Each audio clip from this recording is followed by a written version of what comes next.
Hello, podcast listener. Well, this is going to be one that takes you all over the place. So grab yourself your favorite snack.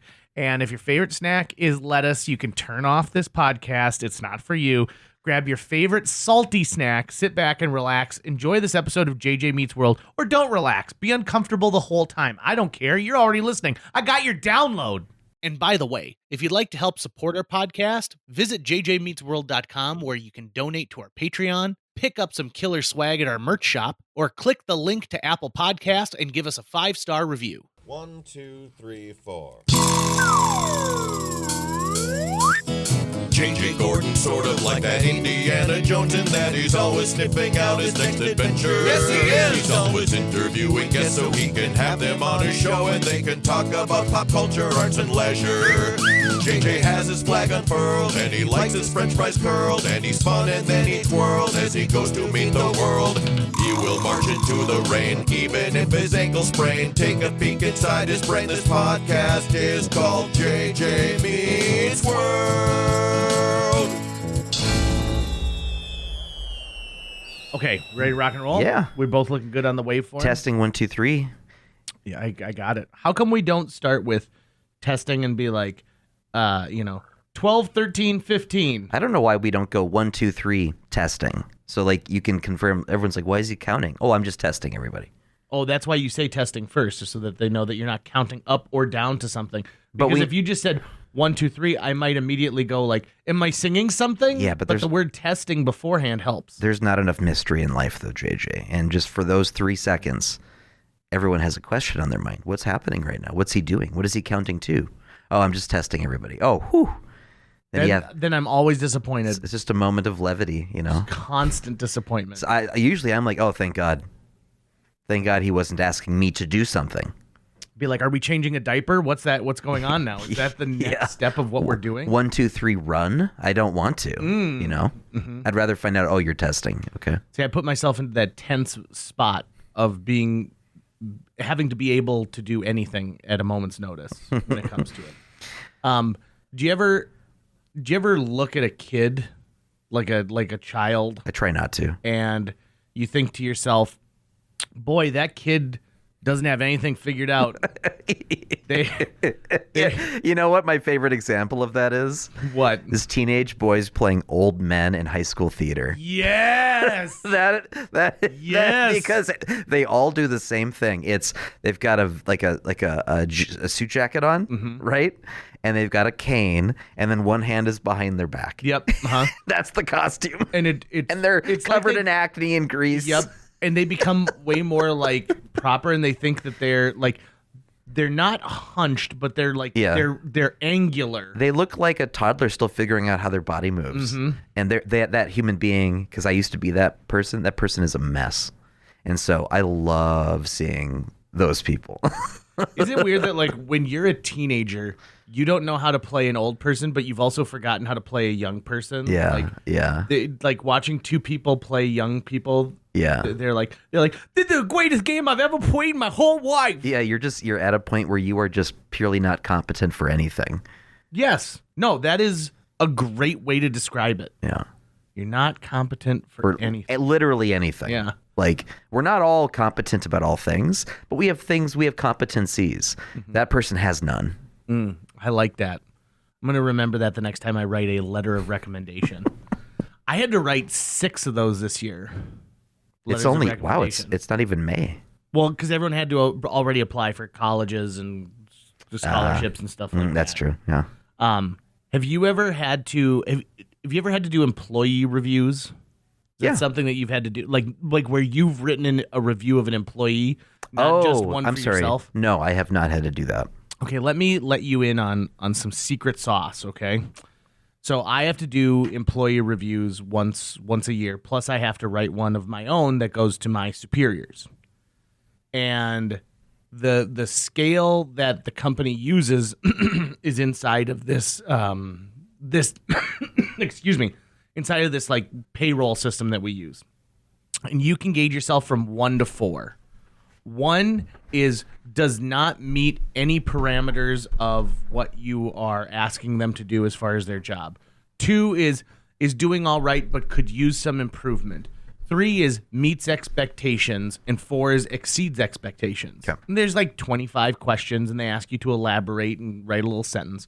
But each one of these things needs to be graded. Now, some of the things don't matter, period. Things like cost consciousness, right? Be like, most people don't have a say in what they're spending. Unless you can say, I took pens, right? Like, I walked away with some pens. Nobody tell anybody. But some of the other things are like, it's not time, are you on time, but it's time management. Like, are you utilizing the time that you are charging us for in an efficient manner? And then on the flip side, it also asks you to give feedback. Like, are there things that you're missing from this job, or the things that your manager can do better, that the company can do better? So the gauge from 1 to 4. Now, this is the secret sauce. If you got a 3 out of 4, how would you feel? I would feel fine. Right. Yep. And you should, because that says B plus. It says meets expectations, right? Yep. It says you were doing the job that we hired you for. Better than a 2. Way better than a 1. You definitely don't want to be below a 3, because now you have improvements that you have to make. So many people just give themselves all 4s. And I take this time to be like, do you know what a 4 represents? Mm-hmm. A 4 represents me not coming into work on a weekend because of something you didn't do. A 4 means no one has ever come into my office to complain about you, but in fact has come in to gloat about you and the great things that you've done. Nobody who works for us is 4 out of 4. They're just not. Now, a 3-5, like when the algorithm all comes together, I think that's worthwhile. And I always think that the people who fill out the job performance, who are being the most honest, are the ones who are coming in at like between a 2.8 and a 3.2, because they're the ones who are literally thinking about it and going, okay, so cost consciousness, right? I don't spend any money. I don't take materials from the workplace. I'm not doing anything. I'm going to give myself a 3 out of 4, right? Okay. And then put not applicable in the area that says, like, am I cost conscious, right? Right. That says to me you thought about it, versus someone who says 4 out of 4, I never spend money needlessly. Well, you don't spend money, period, so how can you spend it needlessly? I can't tell you the number of times that I have gone in and written something heartfelt, like, and truly, like, said, this is what I think of this person on a day-to-day, and then they come back and they're like, what did you mean by this? And then I will elaborate, and I'll say, hey, listen, I think you're doing a great job, but, you forget to clock out 2 times every single week. So you've got to miss punch. You need to just be better about, getting those punches in. And they kind of give you this like, oh, okay type look. And I get to the point of where I'm like, you know what? Sometimes you just don't have to deal with that type of thing. Yeah. And you can't please everybody. No. In fact, most of the time, you're not pleasing anyone. And you know what I hate the most? When they're like, if 2 parties who are negotiating both walk away angry, then that was a good negotiation because neither side won. Like, no. No, that's zero-sum bullshit. Do you know who? You know what? Any hostage negotiator would tell you that that's a bad way to walk away from the situation, right? Yeah. And I get to the point of where, like, so I called you yesterday because I'm kind of going through some stuff in my mind. I feel like I'm going through a midlife crisis. And you were great, by the way. Thank you so much. You're welcome. I really needed that. I needed welcome. that conversation we had yesterday. And usually our conversations, when they're out of the blue, are about something completely juvenile. Yeah, they truly are. It's a welcome change. By the way, you sent me a text earlier, and my answer is 12 minutes. Without context, 12 minutes. Because you got to think, how many of them just start the moment they get there? Yep. And that's the intention, is to get there early to wait. And how many find themselves in a parking lot? Life has led them there, and they realize. And they're like, the light is blinking. I have some semblance of privacy, it feels like, here. It's interesting that we bring up parking lots because we are in parking lot season, which is the season where an entire winter has gone by where people have removed snow and there are potholes in parking lots. And I was thinking about this the other day. Most of the time, the business itself doesn't have control of the parking lot.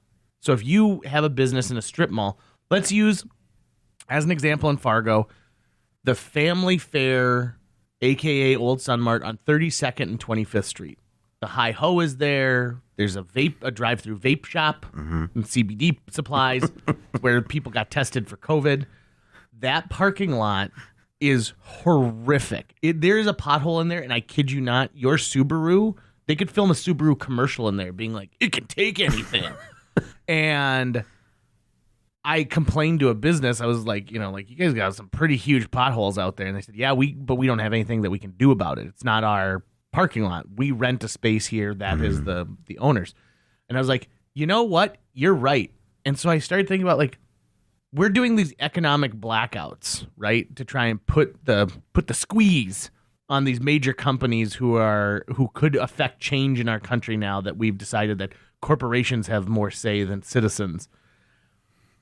What can I do as a citizen to go and force this pothole to get filled? And I was like, do I go to the city commission and have like a talk about, like, you need to enact some kind of a law because they've torn homes down that are dilapidated and like no longer safe. Well, I would say that this parking lot is no longer safe, to the point of where if there were water in this pothole and you thought, oh, I can drive over this, it's just got a little bit of water, you would find out that not kidding you, it is feet, not a foot, but feet deep, and it's large. So I want the mark that I make as I go into this midlife crisis. I want the mark I make to be J.J. Gordon. He was the man who got parking taken care of in Fargo. That's what I want my legacy to be. I want people when they are parking and they're like, you know what, these spaces, thank God they made them an extra 1.5 feet wider because cars are getting bigger. Yeah. Every time they go downtown and they're like, I'm not worried about parking anymore downtown. Every time someone drives over a freshly filled pothole, I want them to think about me. And we'll make sure that your gravestone is just a flat, like, parking spot. Just it'll have yellow lines on either side, and people can park their vehicles there and be like, see, even in death, JJ is giving us safe parking. There you go. And like, that's the best parking. In fact, I want to be buried in downtown Fargo in front of like something like popular. Henry VIII or whoever it was that was like in a parking lot. Mm-hmm. There was, I think Jill followed the story of Anastasia, Princess Anastasia. It's not anything like the cartoon. I don't know if you know that. That sucks. I thought that was the real story. But she was like, yeah, they found the remains of Princess Anastasia, and it was like in a Wendy's parking lot in Great Britain. Did they actually find them? I think that's what it was. That's what it was. Yeah, they said, like, why would it be in Great Britain? Because a lot when the overthrow of the government took place, a lot of Russians fled to other countries, and Great Britain was one of the places that they fled to try and find. Hardened booger, I gotta get out of here. I see that. Yeah. It's like tugging on. You want some? Here's a. There we go. There's a little thing. Now it's initiated the sneeze protocol. Oh, there you go. Give me a moment. I thought she died in Russia. I think that's what they thought, but she was lost, right? So that was the thing, is she disappeared during the end of the Tsar's run. I'm gonna call shenanigans on Jill here. Yeah. You want me to look it up on the Googs real quick? My understanding, which is probably wrong, but I'm gonna stick to it. Okay. Is that the family was all murdered in like a basement together. You thought that they took the time to go to a basement? No, they were captured by the opposition, who took them down to a basement and just slaughtered them all. Why do you think that they would take them to a basement for it? It's a good place to catch all the bullets. Interesting. Storage, Okay. According to this Wikipedia page, the Romanov family, including Anastasia, was executed by Bolshevik revolutionaries in Yekaterinburg, Russia, on July 17th. That's Russian for basement. That is not. See, I'm right. It's Russian for basement. Be like, yeah, Tucker 1, JJ 0. I'm sorry, Jill 0. Jill's fucking wrong. And she was the youngest daughter of Emperor Nicholas II and Empress Alexandra Fyodorov, and after she was murdered during the Russian Revolution, she was canonized as a passion bearer by the Russian Orthodox Church. So I wonder then what the origin then is of the story of, what were the remains that were found in England, and why was it connected to Anastasia? I think because there were plenty of the Romanovs who escaped, now A lot of people don't know this, but Romanov translates to killed in basement. is it really? Yeah. Yep. Romanov. It was Romanov. it was part of their destiny. Now, I'm gonna take the movie Anastasia and Has it been a long enough time to joke about their deaths? Oh, definitely. Do you think enough time has passed? Oh, over 100 years has gone, so I think we're good to go. Okay. I'm feeling like I'm being a little insensitive. Do you? It's all right. The Bolsheviks they wanted a revolution. They were sick and tired of living the way that they had. That's been true. At the time. That's true.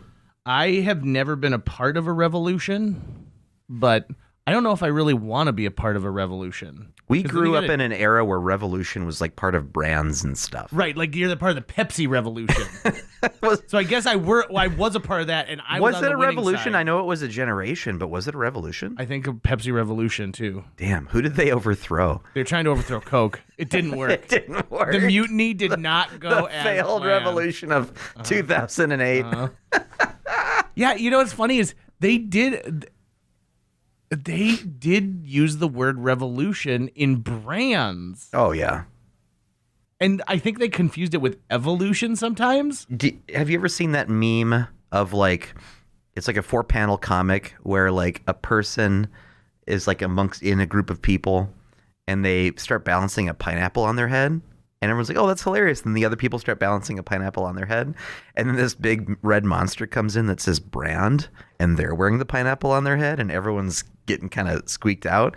And then everyone is leaving the party in the 4th panel. And it's just a bunch of brands now showing each other the pineapple on their head. I have not seen that, but that speaks volumes. Yeah.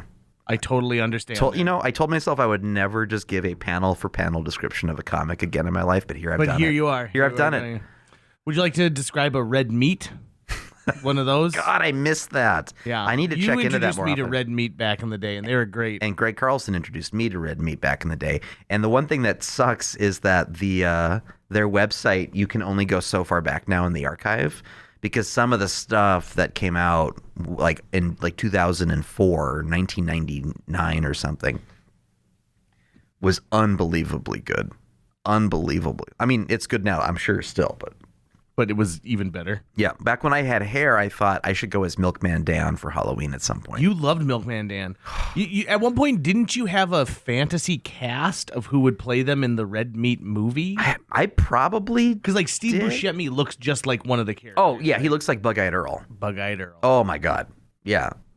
Yeah. And wasn't William H. Macy Milkman Dan? Maybe. I don't think so, though. I think I was looking for more of someone who had more of a Matthew Broderick look to them. Mm-hmm. Like a more... I don't know if I had... Yeah, I have not thought about that in a long time. There was an era where Tucker and I would spend a lot of time... Because you were working at Moorhead Community Access Television, MCAT. Yeah. And we would go over there and watch videos online. Yep. Because you had a great internet speed. And that was a novel thing. Like, let's look it up on the YouTube. I don't think we were even watching on YouTube. I think we were going to like QuickTime embedded files on websites. Like eBaum's World or something. Yes, like the beginning of Flash. Fugly.com. One of my favorite, Homestar Runner. If you are listening to this and you've never been to Homestar Runner or we just unlocked a part of your memory, congratulations. Is that still around? Yeah, in fact, they had some new content not so long ago, and I had totally forgotten about Teen Girl Squad. Oh, Teen Girl Squad, the ugly one. I love Teen Girl Squad. Let's get it done. Was it Randy who got an email through? Someone from North Dakota. I thought it was someone that we knew. Got a strong bad email through. Randy got something to Judge John Hodgman. That's what it was. You're right. Yeah. You're right. Okay. There was. Happy birthday, Randy, by the way. She just had a birthday the other day, a milestone birthday. Yeah, a 40th. Yeah. They're painful. They're tough. They're not. They're the same as every other birthday. I think that I was just having this discussion recently on my regular radio show. Back in the day, that would be the birthday where people would like bring a bunch of black decorations and Right. be over the hill, right? Yep. And it's not anymore. In fact, I don't actually see those over the hill decorations. Oh, I had them. On your 40th? Yep. I had them. Oh. My sister, my sister sent me a present that was a giant gift basket filled with things that an old man would need. So like adult male diapers were in there, but there were a lot of things that when I saw them, I was like, this is actually kind of cool. Great. Like things to help like aching joints and stuff. So I was getting a lot of that, but I enjoyed it. I thought it was funny because I've done that before. But there were no black balloons. That's good. No black balloons. I believe I had an over-the-hill balloon. I'll have to double check. They're in my car right now. They're popped in my car because that's the only way I could get them in the car. To pop them. Yeah, because they were filled with helium. Yeah. And so they were just up and blocking the view. You know, we got to really get rid of helium balloons. There's a helium shortage. Are you aware of this? Yeah. But they just found a huge pocket of helium in northern Minnesota, so thank God we're going to be okay a little bit for there. But yeah, we're. I'm surprised we don't have helium. skits out already of like miners working in Minnesota, but they all have high squeaky voices like, you know, like, 16 tons, why do you get another day older and deeper in debt? I built a lightsaber. We talked about this in the last episode. Yep. And I brought it to work. And it has become... So many people have stopped by my office to come be like, I need to talk to you. Oh, what's that? Say, is that a lightsaber?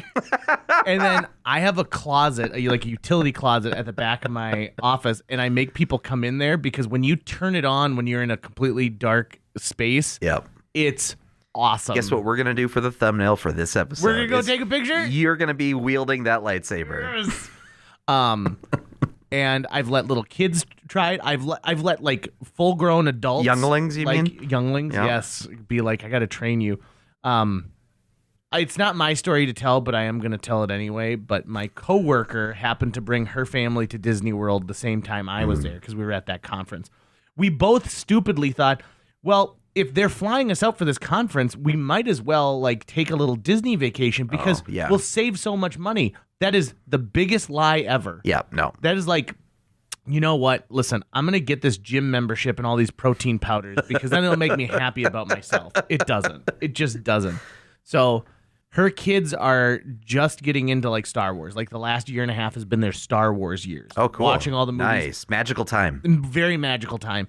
And I've been able to throw some influence in there to be like, okay, listen, you just watched Return of the Jedi. Now you need to watch the Ewok TV movies, right? And you got to consume this and you got to, do this. Don't bother watching Rogue One in the pantheon of what you're doing because that movie is too far advanced for what they'll understand right now. They won't get the nuance of it and how it's about relationships. But it is great. So, but Amy told me this story about how she had a conversation with her kids explaining that because they heard that Darth Vader walks around in Galaxy's Edge, and that freaked them out. Oh, and she's like, this Darth Vader can't hurt you. This Darth Vader can't hurt you. Don't worry about it. I guess her daughter was sitting there, and she met Rey, and she was wearing this little girl was wearing a Darth Vader shirt, and Rey was like, "Oh, you must be a spy," and played the little game. They met Chewbacca, but then Kylo Ren walked around the corner and this girl just took off. Nope, out of there, done, not going to be around, period.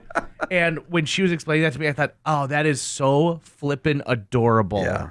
Right? Yeah, and also, don't you kind of want that where you're like, yes, I'm experiencing something like this that's so real, that's so true? Yeah, absolutely. I would love, when you were talking about it, in the last episode, I was thinking of, I like Star Wars, but I don't know if I would necessarily have the same reaction to it, but what would I have a reaction to? And I think if it was Star Trek The Next Generation, if it was a replica of the Enterprise, that would probably be the thing that if they could do a full immersion of it, that would rock my world. Did you ever did that exist in Vegas when you were there, that Star Trek experience? Because that was the one that I think was the top tier for people that they thought was just the greatest thing ever. There was a plan to make, I believe, it's been so long now since I've looked back on this, so I don't know how much of this is apocryphal or not, but the plan was to create a casino hotel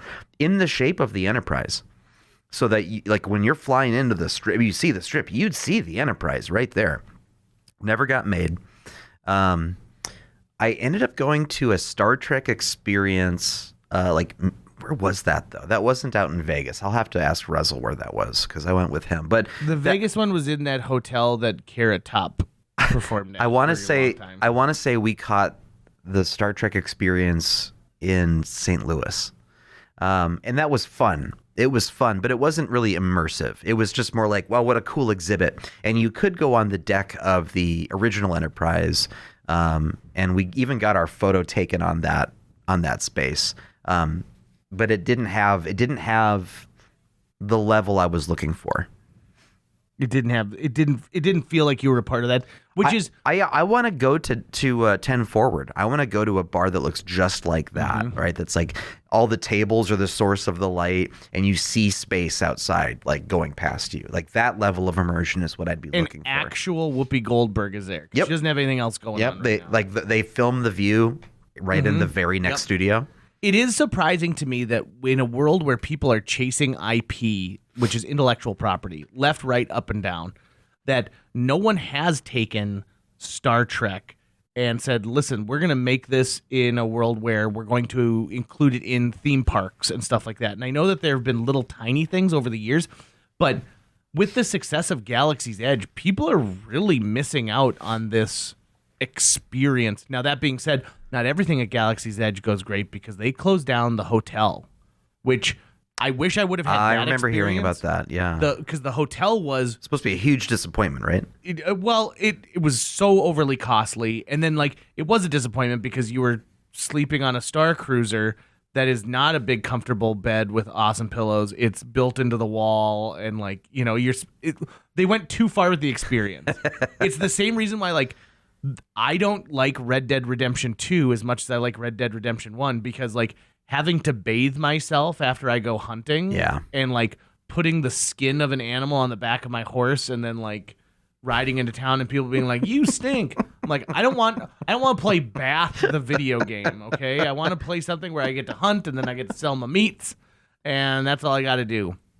But I think they went too far with that experience. Now, and also what they said was, so you can go to Galaxy's Edge and you can enjoy that, and that's part of but you're there for a story that's a 3-night minimum, and you live like a Star Wars story during that. So at one point you interact with these characters, and it's like you're in a giant cosplay, right? Which sounds amazing, but people are like, I'm also at Disney World. I want to go to It's a Small World. I want to do these things in Disney World, and that I think was the ultimate problem that they had is they focused too much on this amazing experience. While people are like, I want that, but I also flew all the way to Florida. You should be able to have that. Should be more like you can access it as you want. Right. Versus no, you have to commit to it at a certain level. Do you Ninja Turtles Sewer would be probably my ultimate number one on there now. as well too? Yeah, that's a good one. Yeah, I think especially if it was the subway station that they had in Turtles 2. Yeah. Where it's really big and you can light it really well, but just put cobwebs everywhere. That would be pretty awesome. There was a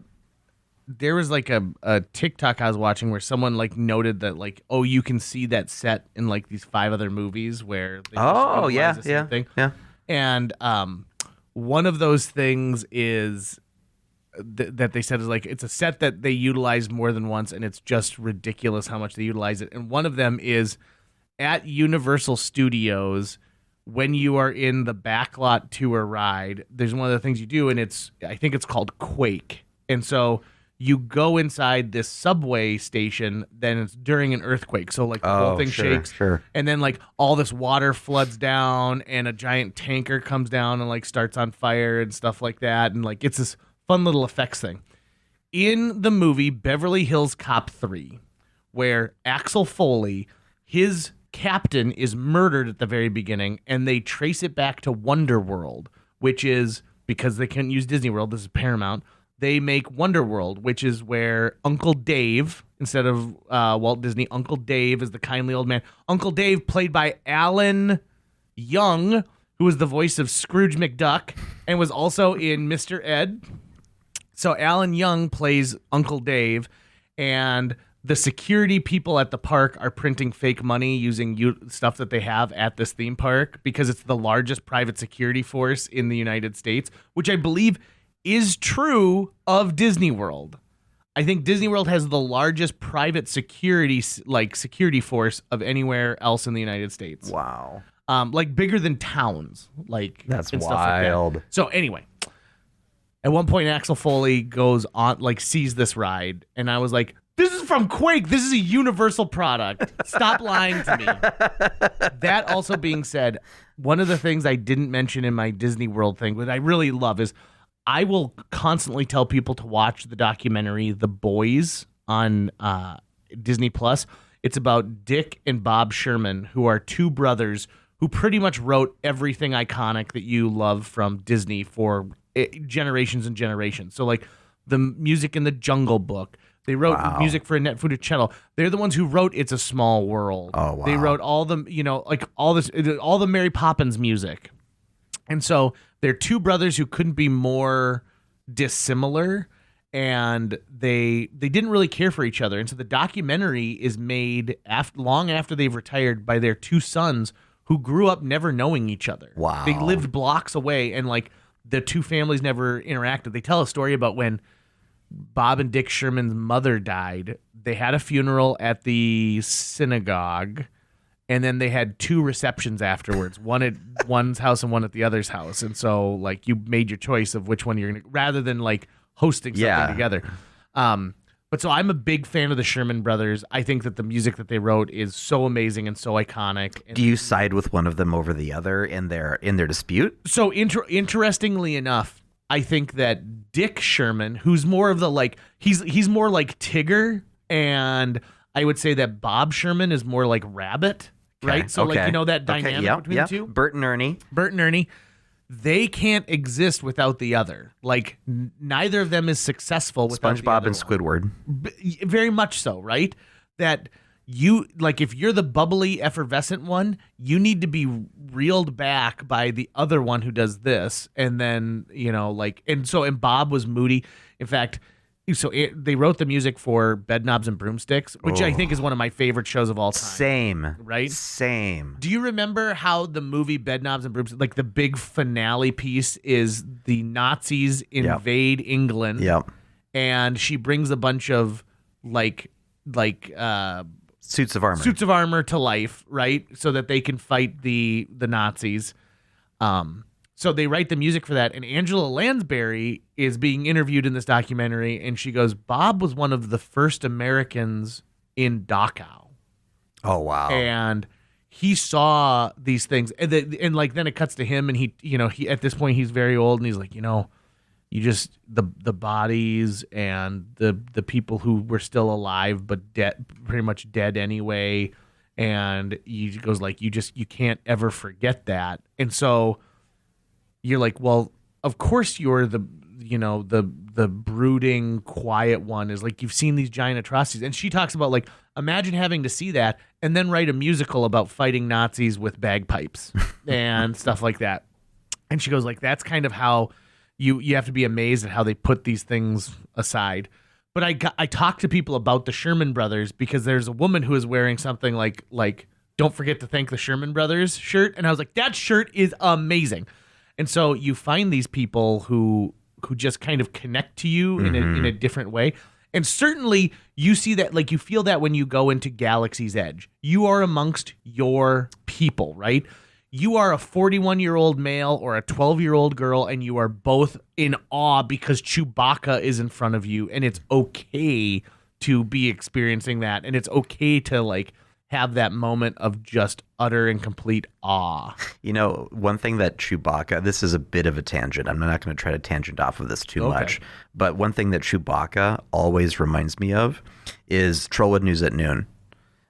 When we were back in the day, when we were taking video production classes at Trollwood, and there was one segment of the show that was always question of the week. And so, the class would come up with what's the question going to be. And then at some point that week at lunchtime, one student will walk around with a microphone and another will have a camera. And they'll just go around and they'll just ask people the question and get their answer, like looking for like a second or two, like little stock ones. And one of the best recurring gags that would happen on the show would be like Greg and the students would for whatever reason, fall in love with like one person's particular answer to a question for whatever reason. And they would then take their answer and add it to the answers everything. of other things. And one of the earliest examples of that was the question was, who's your favorite Star Wars character?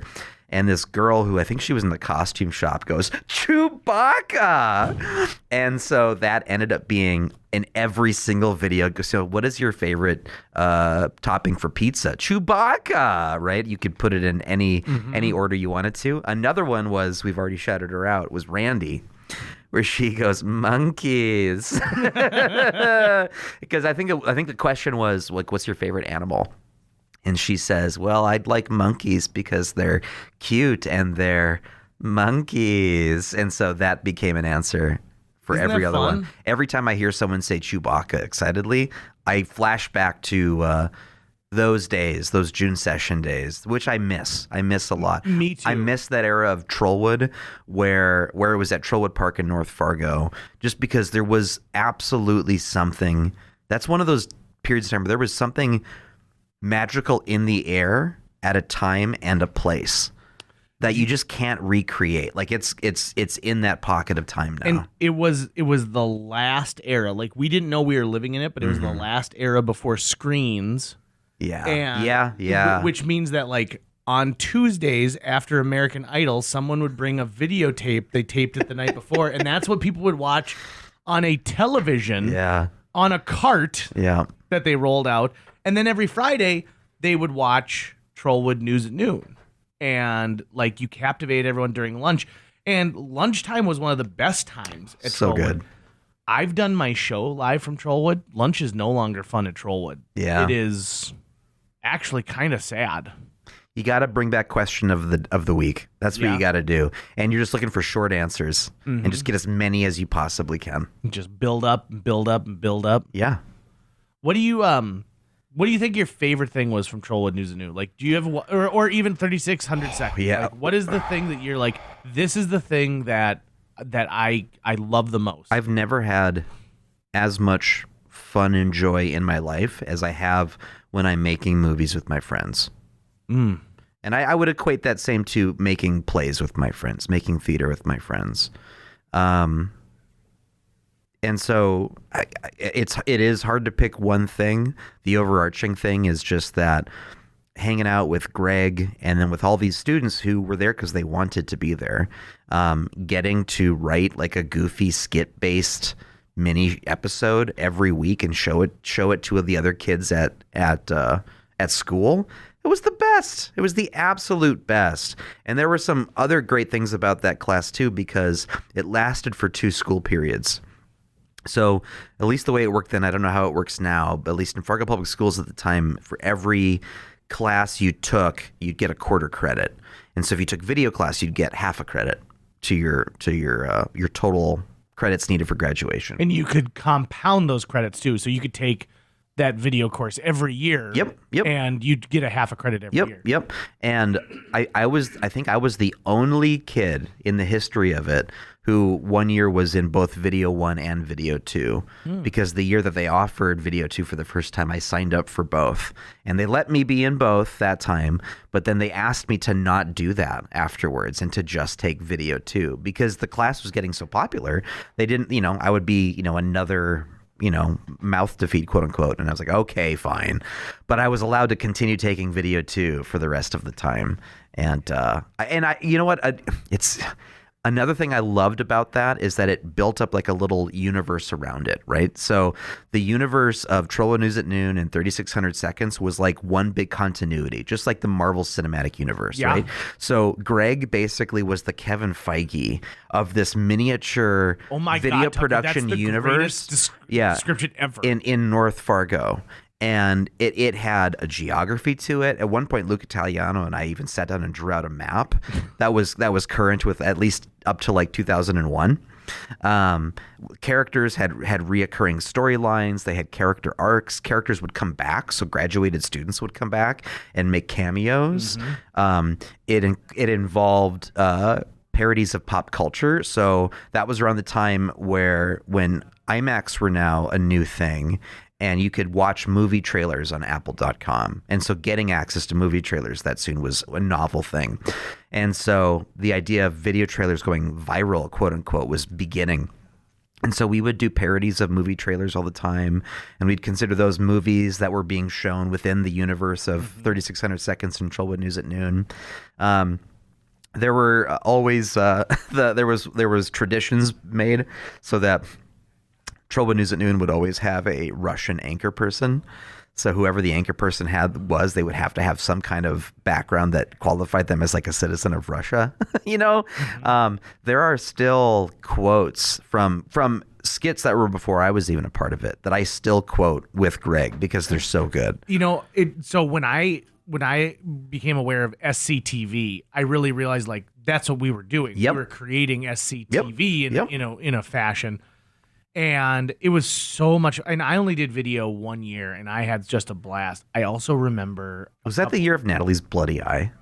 No, that was the year before, because I was in Europe for the first 2 weeks, and I took a European... Got it. Sorry to interrupt you. I took a European trip. That was when I came back, and everyone had let everything go to hell in a handbasket. And I just couldn't believe all the stuff and all the drama amongst my friends that was going on at one time. And I'm like, oh, I leave for 5 minutes and everyone, the cat's away. But that was the year that she got the sty. Was it the sty? It was a burst blood vessel. No, she hit a table. Right, yeah. It was a burst blood vessel. Yeah, and so she had like a bloody looking eye for the entire month. Yeah. And she was one of the co-anchors of the show. Mm-hmm. That was also when they did the Indiana Jones parody. With her and Dustin and Tom Syme. No Time for Love, Dr. Jones. We go now. Because they had to get the white buffalo from John Marks's trailer. Mm-hmm. That was the piece they were after. Yep. I think of like Tim Larson's piece where he was going to do an investigative report into people doing like auto mechanics, and he hid, and like his giant hat said Sony on it. And like when he interviews himself. Yes, that was so my first.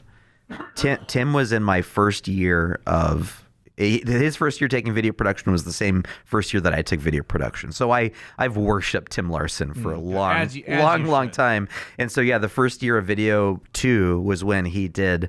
I forget the name of the character, but I remember laughing working on anything that he was doing.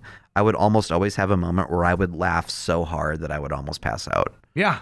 And that was the absolute best feeling. Alex Davey as well. I have some of the fondest memories of Alex Davey working on that. One of my absolute favorites was one we caught on camera where every episode there's always an Easter egg at the end that and it pops up in any way. And if anything, that's the reason why we have an Easter egg on this show is really from that. Yeah, true. It's a tradition that's carried on. There is some DNA of Trollwood News at Noon in JJ Meets World.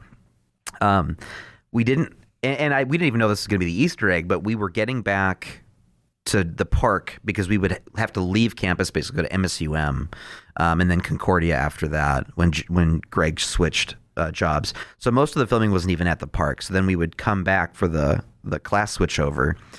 And so me and Alex and Greg had ridden back in Greg's car, the LE, which we called the Lady Exciter. And someone had abandoned, like next to a dumpster in the parking lot, someone had abandoned this massive CRT TV that was opened. And so you could see all of the guts in it that was open. It was just there. It was like the shattered TV, massive.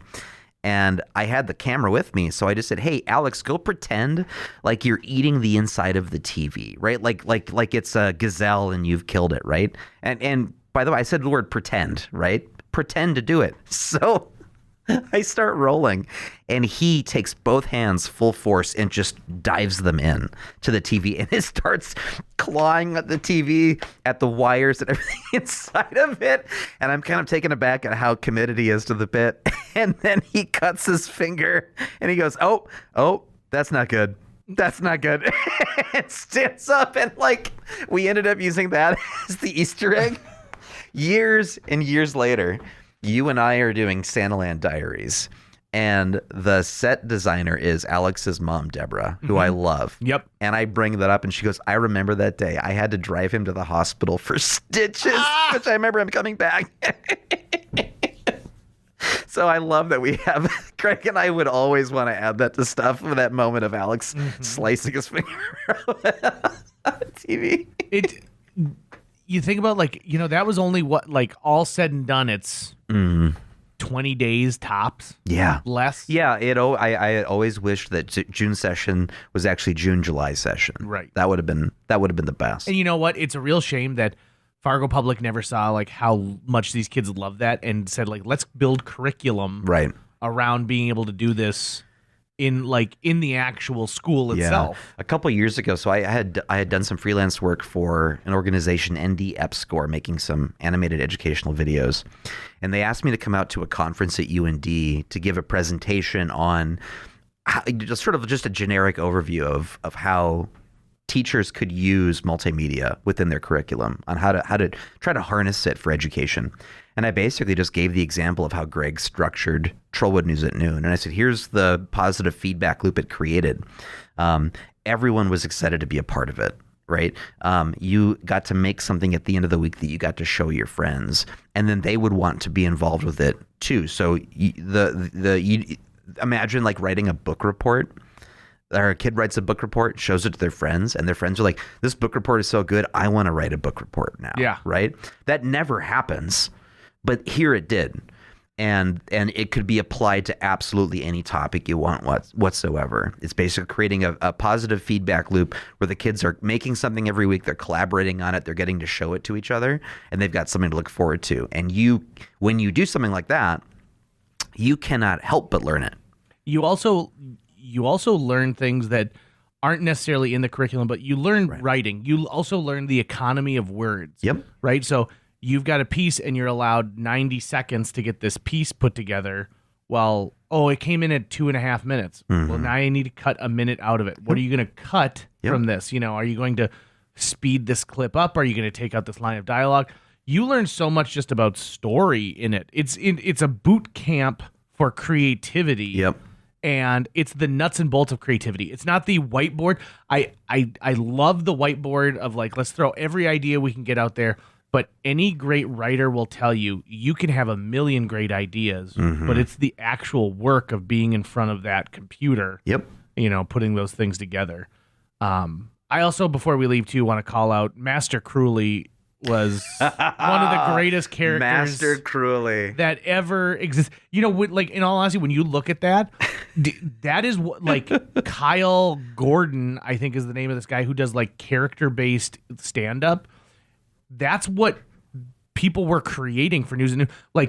Alex could be TikTok famous today for Master Crewley. Yeah. Master Crewley had some fantastic moments, some fantastic lines. Yeah. And you know what? Most of that content is all currently locked up on VHS and mini DV tapes. Which also kind of makes it a little more romantic, doesn't it? It does. That's going to wrap it up for today's show. If you enjoyed this episode and would like to help us continue to produce new episodes each week, visit jjmeetsworld.com, where you can donate to our Patreon, pick up some swag at the merch shop, or follow our link to Apple Podcasts and leave us a 5-star review. You can also follow us on social media. We're on Facebook, Instagram, Twitter, YouTube, all the sites the cool kids are using these days. JJ Meets World is produced every week by Tucker Lucas. You can find out more about Tucker's work by visiting moonbasemaria.com. If you want to get in touch with your host with the most, check out linebenders.com, where you can find direct contact info for JJ or booking information. I need to apologize for my outburst at the beginning of this, but most of you are consuming this for free, so that's what you get. You get what you pay for.